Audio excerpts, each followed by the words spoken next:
Wassalatu wassalamu ala ashrafil mursalin wa ala alihi wa ashabihi wa man tabi'ahum bi ihsanin ila yaumiddin.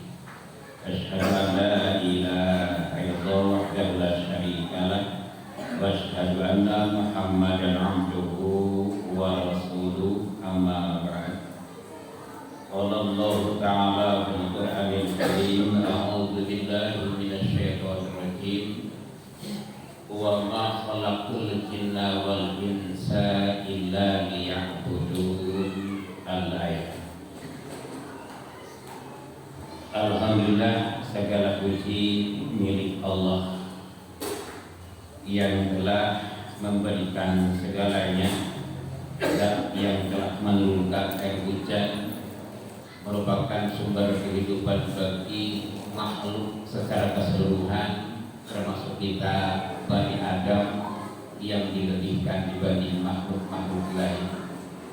Karena itu kita sangat bersyukur bahwa Allah masih memberikan kesempatan langkah kita ke depan untuk lebih bisa memberikan rasa syukur melalui disiplin ibadah. Karena itulah kita menyadari bahwa Allah tidak semata-mata menciptakan jin dan manusia kita ini. Bukan hanya mungkin tugas manusia bisa makan dan minum, tidur, beristirahat, tapi jadikanlah sebuah nilai ibadah. Sehingga kesenangan, kenikmatan itu bukan hanya mungkin dunia saja, sementara akhirat tidak terbawa atau putus. Inilah salah satu di antara bahwa Allah itu memang menyatakan sangat sayang. Allah sangat memperhatikan makhluknya, hamba-hambanya. Wallahu basyirun bil ibad. Bagaimanapun, karena itu kita tetap punya sangka husnudzon kepada Allah. Apapun yang terjadi, apapun yang menimpa, itu sudah menjadikan sebuah pilihan Allah untuk kita yang penting. Jin dan manusia tugasnya sama, tapi patut kita syukuri. Ternyata hanya dalam satu hal saja kita Bani Adam diberikan satu kelebihan luar biasa. Walaqad khalaqnal insana, sungguh kami telah menciptakan bahkan Adam wa hamalnahu fil bari wal bahri. Allah angkut Bani Adam di darat dan di laut. Allah berikan rezeki yang baik-baik, bahkan dilebihkan, diunggulkan dibanding makhluk lain. Bangsa jin tugasnya sama. Artinya apa? Setelah kehidupan itu tergantung bagaimana amal masing-masing. Sementara kebutuhan yang Allah siapkan untuk masing-masing dua makhluk ini, manusia yang lebih unggul, diberikan muka yang bagus, apa itu fisik yang cukup istimewa dan indah. Sementara jin itu lain, termasuk makan itu beda. Yang saya baca, jin itu makannya itu azmun, tulang, warawas, raus itu kotoran. Yang saya baca seperti itu. Ya, untuk mereka itu sebagai santapan makan. Kita itu sangat luar biasa. Kami sikap diri yang baik. Karena itulah memang sangat mungkin manusia itu tidak bersyukur kalau memang tidak menerima apa yang Allah berikan segalanya yang dilebihkan dibanding makhluk lain. Karena itu kalaulah mungkin manusia anak Adam masih juga ada yang belum bisa mengabdikan diri kepada Allah semata-mata, sampai Allah menggugah hati, membuka pikiran. Ya ayuhan nas ma gharraka bi rabbikal karim. Ya ayuhal insanu ma gharraka bi rabbikal karim alladzi khalaqaka fasawwaka fa'adala. Apakah masih pantas untuk membantah, menghindar dari satu tugas yang mulia? Dan itu bukan kepentingan keperluan Allah, tapi untuk manusia itu sendiri, untuk kebahagiaan, ketenangan, ketentraman, keberkahan manusia sendiri. Tapi kadang-kadang memang untuk melakukan sesuatu yang baik itu sangat banyak tantangan. Karena di samping kita jin manusia itu ada makhluk lain yang memang tidak pernah merasa ridho dengan amal-amal yang dilakukan oleh Bani Adam. Itu setan. Nah, karena itu tadi Allah membuka pikiran. Apakah mungkin masih pantas untuk tidak mensyukuri nikmat Allah, padahal Allah yang telah menciptakan fisik yang begitu indah, makan yang begitu luar biasa. Pantaslah kalau memang manusia bisa mengabdikan diri kepada Allah Rabbul Alamin, tidak pantas untuk menghindar daripada itu. Nabi diutus itu juga mengingatkan sama.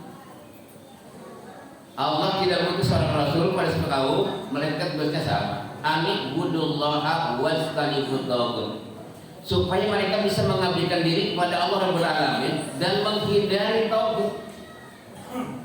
Jauhi sembahan-sembahan selain daripada Allah Subhanahu wa taala. Kenapa mereka tidak bisa menjamin? Yang menjamin bisa berikan kesehatan, nafas untuk kita, segala kebutuhan hidup itu hanya Allah. Dengan diturunkannya hujan menjadikan sebuah kebutuhan, dan itu sekolah sebagai bakal untuk tahu. Tapi kita pun menyadari bahwa bakal yang kita makan, yang kita minum, kita pakai, kita nikmati itu akan ada masa limit waktu. Ila ajalin musamma, sampai waktu yang ditentukan. Karena itulah pentingnya mengabdikan diri kepada Allah. Salah satu dalilnya adalah disiplin ibadah sholat. Ini yang sangat penting. Kenapa? Karena kita akan pulang. Dunia yang kita cintai akan berpisah, akan Allah hancurkan. Ilaihi marji'ukum jami'an. Semuanya akan pulang, tidak akan yang tertinggal, tidak ada. Dan itu janji yang pasti tidak akan bisa dihindari. Wa'dallahi haqqan, dan janji Allah tidak main-main, pasti akan terjadi. Apa bedanya hidup dengan kematian? Itu yang jadi pemikiran kita, Pak. Kita tidur saja mungkin dalam kehidupan saat ini bisa beramparkan itu kasur yang empuk, ditambah bantal yang begitu bagus, tambah lagi AC dan sebagainya. Coba kita pikirkan bagaimana kalau sudah masuk ke ruang kubur. Kalau tidak membawa amal yang akan merubah hidup lebih baik di sisi Allah, itu apa yang jadi andalan? Ma'abnya animal ya halaka anil sultaniyah. Bukankah semuanya itu ditinggalkan? Mana yang bisa dibawa ke sana? Melainkan amal soleh yang dijadikan sebuah jembatan. Apapun dan seberapapun Allah titipkan kepada kita masing-masing manusia dunia, dijadikan untuk jembatan akhirat, itu yang bermanfaat. Sehingga tidak putus kenikmatan, bukan hanya dunia saja. Sesuai doa kita, di dunia hasanah, di akhirat hasanah. Bahkan wakina azabana. Apa arti hidup kalau memang lepas daripada pengabdian kepada Allah Rabbul Alamin? Tidak ada nilainya di sisi Allah. Walaupun kita hormati orang, dikagumi banyak orang, dititipi berbagai macam kepercayaan, itu nol besar, Pak. Tidak ada nilai di sisi Allah. Walaupun kata manusia itu bagus, dia orang-orang yang mungkin dihormati, disegani, ya alhamdulillah. Dan akan lebih baik jika itu semua fasilitas hidup dijadikan sebuah jembatan untuk sampai kepada ridho Allah di kemudian hari. Itu sangat luar biasa. Nabi Sulaiman pun kaya, hampir tidak pernah jauh dari nilai ibadah. Yang lebih miskin pun ada, Rasul sendiri. Bahkan satu saat beliau ketika lapar tidak ada menemukan kurma busuk pun tidak ada. Tapi tidak menjadi terhalang untuk mengabdikan diri. Bahkan beliau berperang sampai 27 kali. Bahkan satu perangan sampai ditahan oleh orang kafir Quraisy di 3 tahun. Yang dimakan bukan makanan yang mungkin itu layak kita makan, daun-daunan. Tidak pernah mundur dari kenabian. Sabarnya luar biasa. Nah karena itu kita manusia, masyarakat dunia itu lebih mensyukuri, Pak. Allah sudah sediakan, Allah berikan segalanya. Cukup untuk bisa mensyukuri, lebih mensyukuri lagi. Dan syukur itu bukan untuk orang lain. Wa man syakara fa inna ma yashkuru nafsi, untuk kita di kemudian hari sebagai celengan yang akan kita buka sendiri. Itu sebuah kebahagiaan. Nah karena itu kita dituntut dengan beramal, amal soleh. Di antaranya apa? Untuk mewujudkan bahwa kita itu beriman dan meyakini hari akhir. Ya mungkin salah satu adalah bentuknya sholat. Kata Rasul, jika engkau melihat orang pergi mengunjungi masjid, fashhadu bil iman. Itu kan iman semua. Yang mendorong orang bisa beramal soleh itu termasuk bisa disiplin soleh itu karena iman. Tanpa iman sangat tidak mungkin. Sahabat hijrah dari Madinah dari Makkah ke Madinah, ditinggalkan semua kekayaan dunia. Itu karena iman, cinta kepada Allah dan Rasulnya. dalam iman sangat tidak mungkin. Orang bisa duduk di masjid, di majelis taklim, bisa baca Quran, baca hadis Nabi karena ingin ibadah betul-betul sesuai dengan kata Rasul, itu karena iman. Karena itu loh, satu hadis Rasul sahabat bertanya, ya Rasulullah, amal apakah yang lebih utama? Amal apakah yang lebih Allah cintai? Jawabannya sama. Iman billahi la syakka fi. Iman kepada Allah tidak ragu-ragu lagi. Hadirin yang Allah muliakan,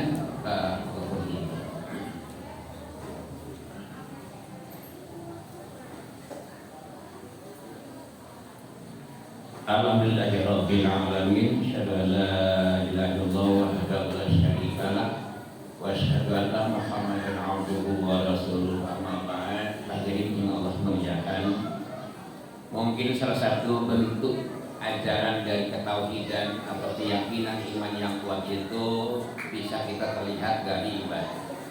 Di antara ibadah yang paling utama adalah sholat. Kita mungkin sudah memahami kalau zakat cukup Jibril yang kasih tahu, haji cukup Jibril yang kasih tahu, puasa saum cukup Jibril yang kasih tahu kepada beliau Rasulullah, tapi sholat orang yang dipanggil ke sana. Ini sangat istimewa luar biasa. Bahkan itu banyak kisah yang mungkin beliau itu lalu, termasuk satu tempat yang indah luar biasa di atas itu, bahkan beliau diantarkan ke sana Jibril. Itu saat luar biasa itu peristiwa Islam yang dipesankan waktu itu bertemu beliau dengan Abi Ibrahim. Di antaranya apa?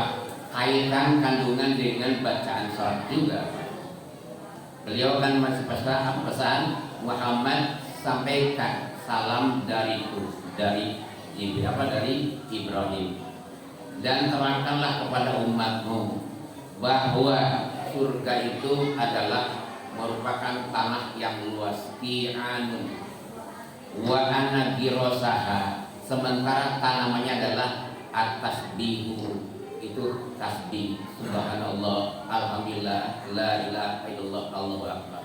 Itu nanti ada tanah yang begitu luas, bahasa ti'anun, baru akan bisa ditanami dengan kalimat-kalimat tasbih kepada Allah. Karena itu sholat itu adalah merupakan satu ibadah yang lengkap. Jadi sholat itu bukan hanya menghapus dosa, bahkan diangkat derajat. Kita bisa baca banyak hadis yang menerangkan seperti itu. Di antaranya adalah sholat sebagai penghapus dosa. Rasul pernah mengatakan, ala ukhbirukum ala ma yamhullah bihil khataya wa yarfa'ud darajat. Maka kalian aku kabarkan kepada kalian sesuatu hal yang akan menjadi penghapus dosa. Allah menghapus kesalahan, Allah mengangkat derajat. Itu yang biasa kita lakukan. Yang tiga itu isbagul wudu alal makari, menyempurnakan wudu di ketika kita mungkin malas.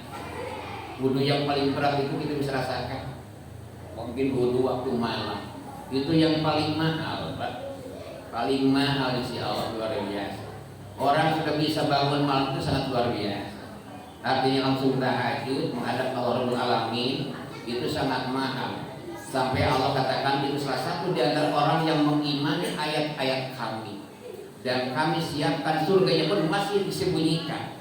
Ma'ukhfiyalahu, belum bisa diterangkan saat ini, masih disembunyikan Allah. Itu sangat luar biasa.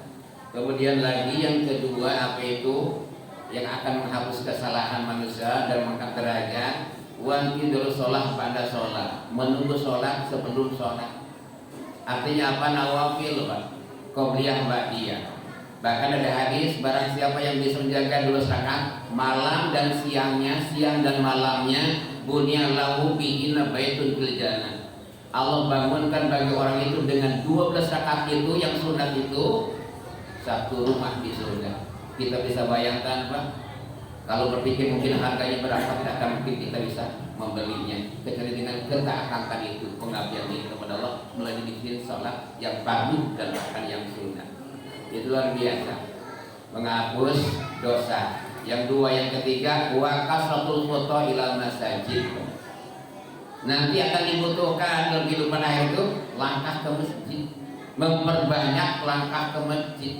Mungkin berjamaah, mungkin tadarus Quran, mungkin mentolaah itu hadis Nabi untuk lebih terarah dan lulusnya ibadah kepada Allah semata-mata dengan penuh ketulusan itu di masjid.